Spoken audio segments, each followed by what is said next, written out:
guys, good morning. Actually, kanina pa ako gising pero nagluto muna ako ng breakfast kasi may pasok yung kapatid ko. So, ayun na guys, as I said, a continuation to ng pag-aayos natin ng room ko. And then yung DIY natin guys, mamaya papakita ko na lang sa inyo sa video ko. So, ayun, ayusin ko muna yung mga drawer. Ito, ayusin ko muna itong drawer, tsaka yung itong cabinet ko. Ayan guys, kung saan ko sila ilalagay talaga. Tapos babalikan ko na lang kayo ulit mamaya guys. And may mga natutulog na aso. Napakagaling. Ayan guys, babalikan ko ulit kayo mamaya pagtas kong mag-ayos. Bye!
Ayun, tapos na akong maligo and ayun, nailagay ko na lahat yung mga drawer and cabinet kung saan po sila pwestong ilalagay. So, mamaya papakita ko sa inyo yung kabuuan ng kwarto. And then, ngayon guys, gagawin na natin yung sinasabi ko sa inyo yung DIY natin. So, wait lang.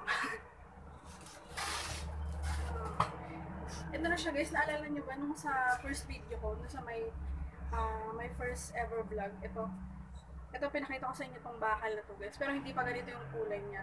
Pero ito na siya, nakulayan ko na siya guys, napinturahan ko na siya ng black. So, ito na siya, ito ko na yung color niya. So, ito, dito na lang natin siya ilalagay para yung background guys. Makikita niyo sa background. Ayan. So, kailangan natin syempre ng pako. Magpapako tayo guys, and kailangan natin ng martilyo of course. Wait lang, nakasukay ito yung mukha ko. Buhay naman sila, labas muna.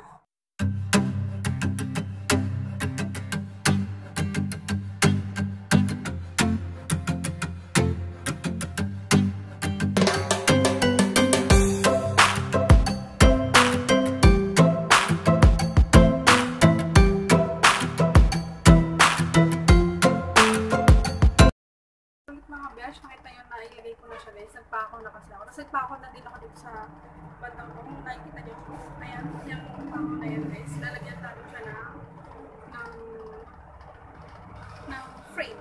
Ayan. So, unahin ko muna siguro yung frame guys.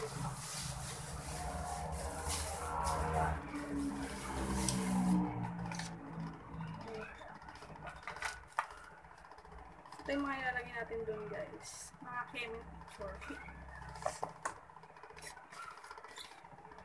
Kulang ko. Kasi ito, guys, meron palang akong piniling bagong frame, guys. Ito siya. 6x8. One to. 45 pesos lang to, guys.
Tapos, nilagay naman natin ngayon yung Christmas light or yung tinatawag na yung fairy lights.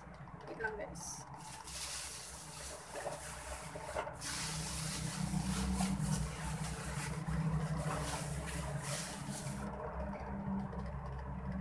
Ito siya guys. Binili ko siya. I think 65 yata ito. Binili ko rin ito. So, ikakabit na natin siya ngayon guys.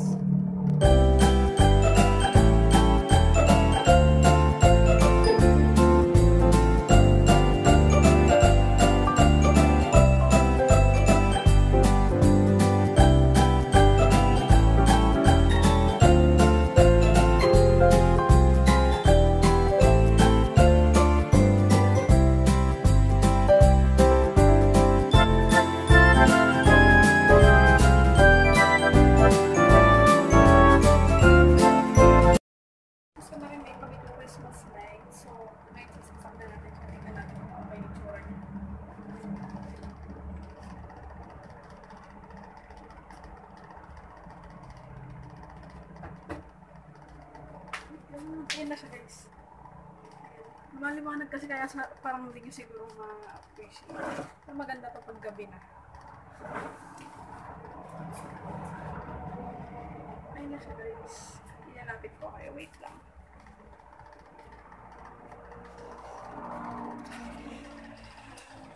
Ayan. Ayun na siya guys. Ang cute.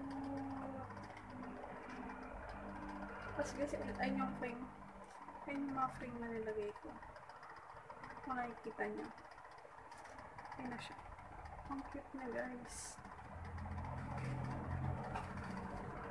Ayos ba guys? Hello mga besh. Ayan, so nakita nyo guys. Tapos na natin gawin itong DIY natin. Which is napakadali lang naman. First, ang kailangan nyo lang dyan, ito sa gawin na to, ang kailangan nyo dyan, unang-una, is yung square na to, kung nakikita nyo to. Itong square na bakal na to. Pero, ang pangalan yata nyo is welded wire yata yung tawag dyan. Hindi ako nagkakamali, pero hindi ako sure kasi sinerge ko lang din yan sa Google. Pero meron na kami yan talaga dito. Excess namin yan. So, ayun, bigla kong naisip na meron kami nito. So, ayun guys, meron na kayong welded wire. So, kailangan nyo rin ng pintura. Mura lang naman yung pintura guys na gagamitin dito. Actually, ang dami ko pang sobra dito sa pinong pintura ko dito. Kasi black na pang color na ito. Tapos, mura lang yung pintura guys. Ay, nabili ko siya. Yung maliit lang siya guys. Yung ganyan lang na maliit. Nabili ko siya ng 25 pesos lang. Tapos yung brush din guys is I think 10 pesos lang siya. Tapos, ayun, may bakal ka na, may pintura ka na, and then brush. And then next is, syempre, kailangan mo na yung, ilalagay mo na mismo dito sa welded wire na to, which is, ayun, pwede magpa-develop ng pictures. Katulad na itong ginawa ko, pa-develop ako ng mga pictures. Ayan. Tapos, clinip ko dyan. And then, syempre, kailangan nyo rin ng pang-clip dun sa mga pictures na ilalagay nyo dyan, which is, yung binili ko guys is yung wooden clip set siya guys. I think 25 din yung bili ko doon. Ayun. Tapos, ayan. Itong mga shades ko guys, pinaglalagay ko lang dyan.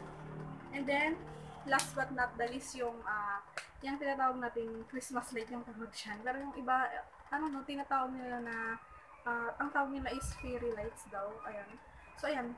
Sobrang cute guys. Promise. Ngayon ako gumawa ng ganito. Ang cute niya kung meron akong background na maganda. So, ayan. Ito siya guys. Tapos guys, kung nakikita nyo ito, itong mga nubo sa may banda rin. Wait lang. Ayan. Yan yung yung frame, yung mga picture frame ko, nilagay ko na ng picture yan para maganda naman. Actually, tatlo yan. Ayan. Ayan. Ayan siya guys. So, actually, may isa pa tayong i-DIY. Which is yung lamesa. Kasi wala akong lamesa dito guys. Actually, pinasok ko lang isang lamesa namin dito. So, papakita ko sa inyo. And guys, ito naman yung second na i-DIY natin, which is, yung sinasabi ko sa inyo kanina na lamesa, ito na siya. So, una-una syempre kailangan natin lamesa guys. Tapos, kailangan din natin ng tampaks. Kailangan natin ng tampaks guys. Ayan. Tapos, yung ipang-cover natin sa kanya, actually magre-recycle tayo guys. Meron ako dito yung gagamitin natin. Which is, ito siya guys. Ito yung gagamitin natin na pang-cover dito sa may lamesa. Alam niyo ba guys kung saan ko kinuha to? Actually galing to dun sa binigay sa akin na bulaklak ni boyfriend. Galing to dun sa bouquet guys. Bouquet. Yung pinaayos sila dun sa may flowers. Ito siya guys. So, kesa itapon natin guys, gamitin na lang natin siya na pang-cover dito sa may lamesa. Para mas maganda yung itsura niya. So, start na tayo guys.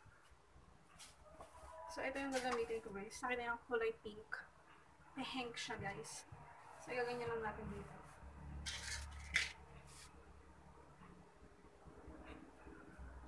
Ayan. Nakikita niyo ba guys? Parang hindi nga pala makita. Wait lang.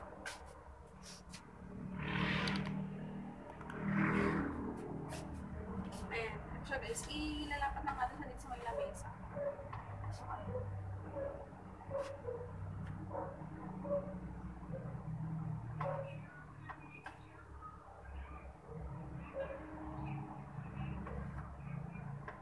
Para-paraan mo to guys.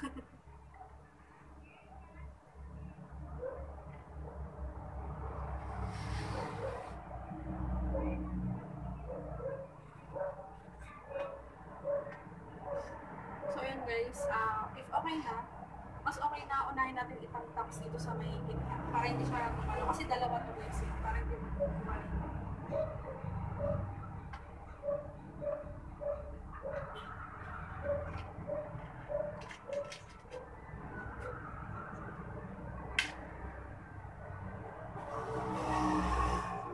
Kasi tapos natin natin siya ulit dito. Ay, mamaya pala guys, kasi may gagawin pa pala ako dyan. Dito lang muna pala guys.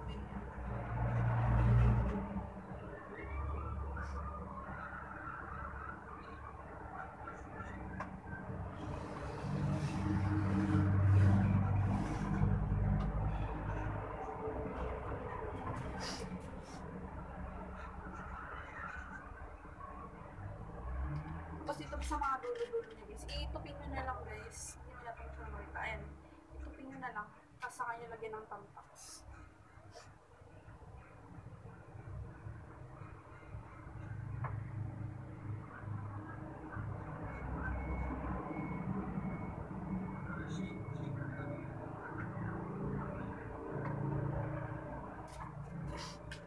Tapos dito ulit tayo sa may kabilang side guys. Kabilang dulo ng mundo. Charot.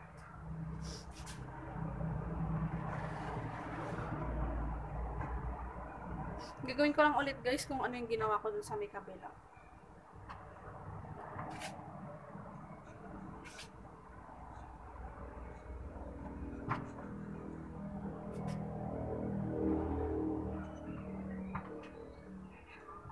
Yeah.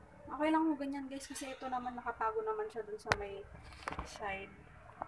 Ayan. Nagpapawisan ng lola nyo. Tapos ayan. Wait lang guys, nakikita niyo pa ba ako guys ang dilim? Sorry. Kasi against the light na tayo, ito yung bintana, tapos nandito na tayo guys. So, ayan. Tapos sabi ko pala sa inyo guys, hindi muna natin itatampas lahat itong gilid-gilid ng table. Kasi may ilalagay pa tayo dito. Parang design na gano'n. Tapos ito yung lalagay natin guys. Isipan kong ilagay na. Galing din pala ito dun sa may sa bouquet na binigay sa akin guys. Ito siya. Ayan yung tsura niya. So, gusto ko siyang, naisipan ko lang guys, na ilagay siya dito. Ayan. Hindi yata ganun makita. Anyway, mama, i-video ko din naman siya ng, para makita niya. Basta dito siya ilalagay guys sa may baba niya, para matakpan ba yung, ayan. So, ay pala naalala ko dito, purple. Si Nanay talaga. Nay Isha. Purple Heres. Purple. So, ayan, ikakabit na natin siya ngayon. Using lang din yung tampax, guys. Dito ko pala siya sa loob, guys. Yan, bago ko i-tampax.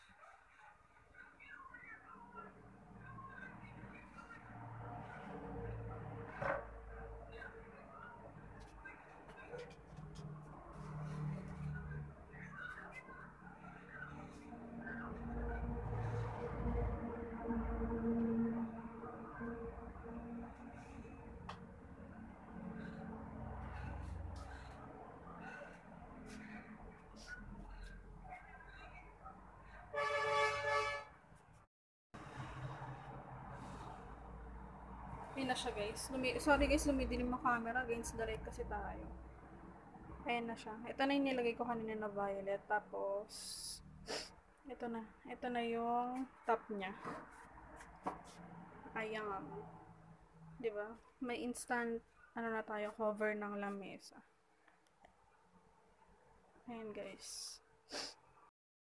Ayan guys, so tapos na tayo ngayon sa pag-aayos ng aking kwarto guys. Actually, 2 days namin siyang ginawa.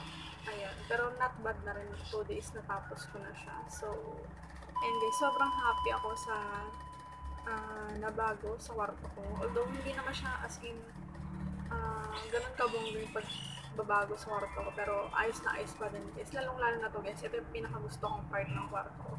Ang cute-cute niya. May pailaw tayo dyan, bes. Ayun, so, sana nagustuhan nyo tong video na to guys, and hit like and subscribe na rin guys kung nagustuhan nyo, kung nagustuhan nyo tong video na to. So, see you on my next video ulit guys. Thank you for watching.